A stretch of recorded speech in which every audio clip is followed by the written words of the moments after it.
ඔයා ඔය කියන විදිහට මං එදා ඔයාව දාලා ගියේ නෑ චූටි පුතා. තාත්තා කෙනෙක් වුණාට තමන්ගේ දරුවට ආදරේ වෙන්න ඕනේ. ඒක කොහෙද මේ තාත්තලා මම දන්නවනේ මෙයා ගැටි මෙයා තමන් ගැන විතරක් හිතන පූජා. කියන විදිහට මං එදා ඔයාව දාලා ගියේ නෑ.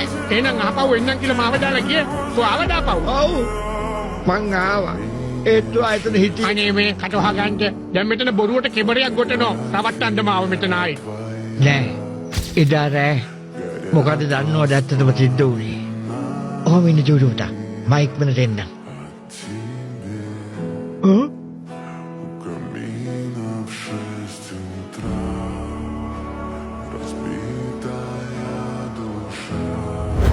තාත්තා මම එක දැනන් හිටියේ.